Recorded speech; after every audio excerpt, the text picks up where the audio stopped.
Yes, 2-5 is here.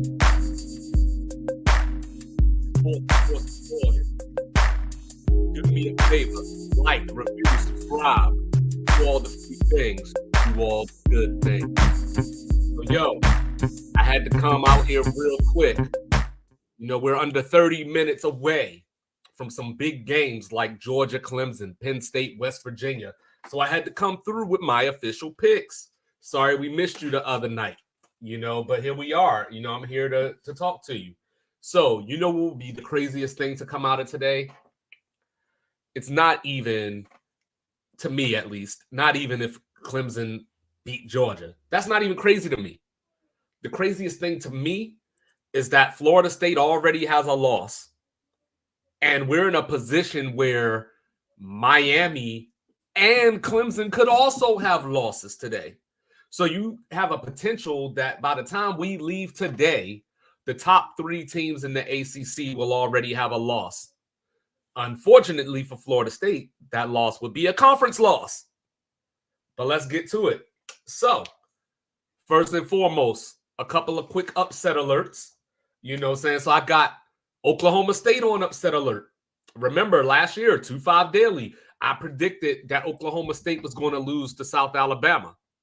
Now, I'm not necessarily picking South Dakota State to pull it out, but this is a team that has won back-to-back FCS titles, that have won 29 straight games. So they're coming in for blood. This is not a money bag game to them. They're coming in there to win, the same way you saw North Dakota State showed up in Boulder the other day, right? So then Ohio and Syracuse up at the Dome. And I know, everybody likes Syracuse this year, at least 8 wins, myself included. They got Kyle McCord, coming in to play quarterback, Fran Brown taking over at head coach. There's a buzz around Syracuse football that hasn't been seen since the days of McNabb. So, but watch out. It is game 1. You're putting it all together. First-time head coach, new quarterback. I'm not saying that those are recipes of disaster, but they could be. And then finally, I know, Tarleton State is going to push Baylor for a little bit. We're going to see a close, tight game. I'm not sold on Baylor this year. When I think of the Big 12, I know everybody's down on Houston. We look down at Cincinnati a certain way, BYU. But that's how I feel about Baylor. So, we'll see. We'll see what Dave Aranda has in store for us. But let's get right to it. We got about 23 minutes. Clemson and Georgia down in ATL, down at the Falcon Stadium that I like to refer to as the compressor. This is going to be a great game. It's going to be a tough game. They played a few years ago, 10-3 final score. My takeaways from that, even though that was 4 years ago, is that was a lot better Georgia team that Clemson went toe-to-toe with. And if Cade Klubnik can be anything close to the hype that he got coming out of high school, we might have ourselves a game here. And I'm here. Now, Georgia, 39 straight regular season wins. That does not obviously include SEC title games. Their last loss was to the nasty, nasty Gators, right? A couple of years ago. So as I look at this game, what are the keys? I already mentioned Cade Klubnik. I want to see who's going to step up at receiver for Clemson. Last year, that was one of their Achilles heels. Their best receiver got hurt, and Cade Klubnik didn't really have any targets. So as much as it is about him, it's about who's going to be on the other side of the football. Then Clemson's secondary is untested, but does Georgia have the receivers to test them? Ra Thomas kicked off the team. And when you talk about the running game, you got Trevor Etienne, suspended. So keep Georgia players away from wheels. Keep them out of cars. Protect them. Bust them everywhere they need to go. But, hey, this is not the same Georgia team. Like I said, last year, Clemson led the nation in fumbles lost. So not they took the ball away. They gave the ball away. They cannot do that today. Cannot do that today. Can't be on the menu. So I think this is going to be a sluggish defensive game again.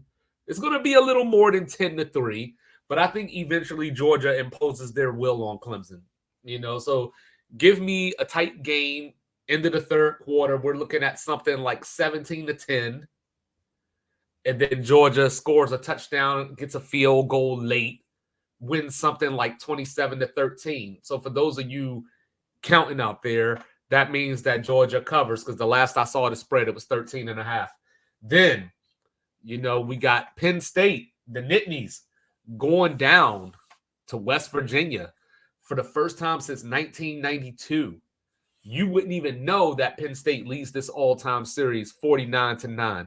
Or you might, because yesterday down in Morgantown, the whole county took school off yesterday. So they've had couches on reserve for at least 20 years in somebody's shed that they're ready to light the kerosene to in that town. West Virginia is going to give Penn State everything they got. And the thing that screws West Virginia over is who decided that this wasn't going to be a night game?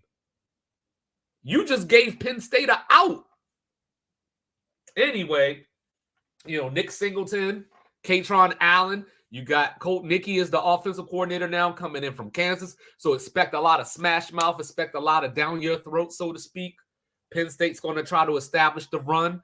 Drew Aller is in that same boat as Cade Klubnik.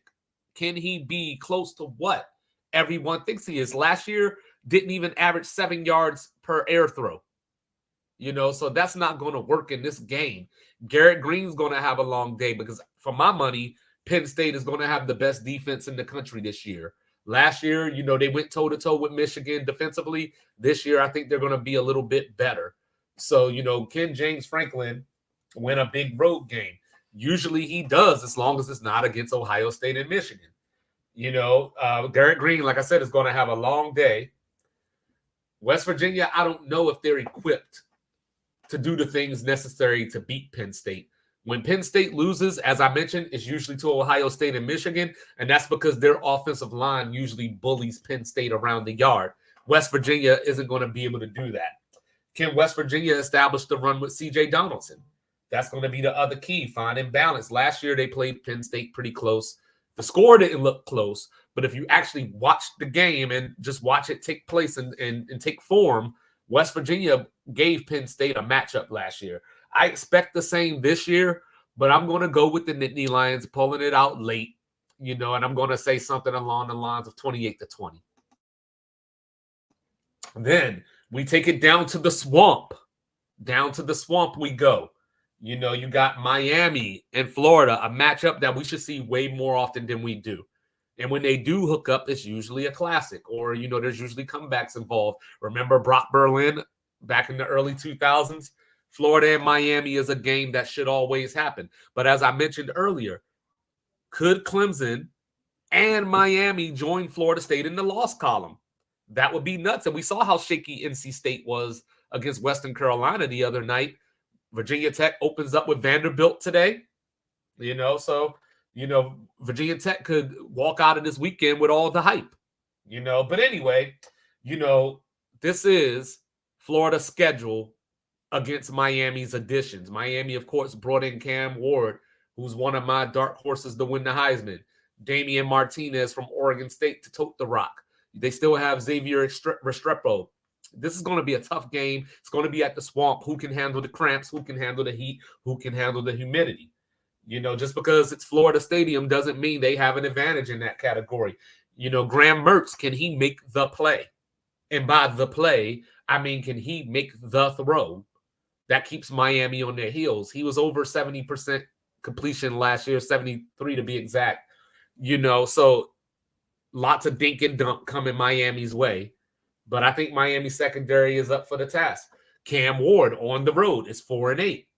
But we got to remember that happened at Washington State, up in Pullman, Washington. So he's got talent. He's got riders coming through with him. And guess what? I'm picking Miami to win this game. And it's going to be a crazy game that comes down to the wire, maybe even a last-second field goal. I'm thinking something like 31-27 Miami. Take it over to College Station. Right? A&M. Mike Elko, the head coach, came in from Duke to replace Jimbo Fisher and his 1985 Chicago Bear offense. Now, we're going to see Connor Wegman's back, but Evan Stewart's in Oregon. Anaya Smith is a Philadelphia Eagle.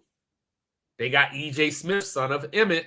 Ruben Owens is hurt. So I like A&M in this game. Notre Dame overranked as usual.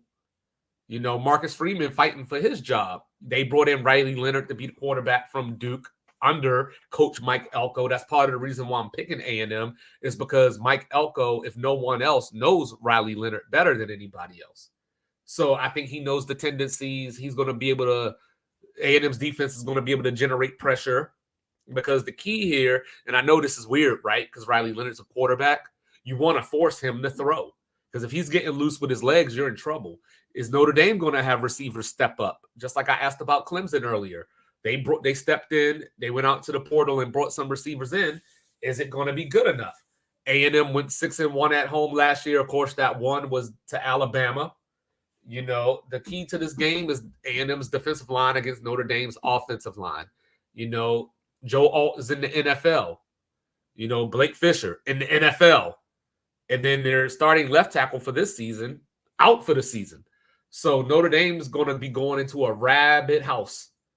And, I'm nervous about offensive lines trying to communicate in these type of environments. Kyle Field is going to be rocking. Whatever I said about West Virginia earlier, it's going to be the same thing, down at College Station. So I got A&M winning this game.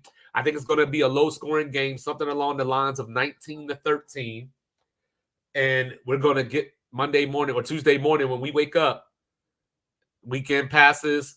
We're going to see LSU, USC tomorrow. We're going to see Florida State and BC on Monday. Marcus Freeman is going to have a lot of talk concerning his employment come Tuesday morning if they lose this game. Mike Elko, what better way to set a tone and start off a new era than by a win over Notre Dame? So I will be back tomorrow to talk LSU, USC, and then we'll be back Monday morning to talk Florida State, BC. So, excuse me, everybody, enjoy your day. God bless. Watch some football. Throw something on the grill. Peace.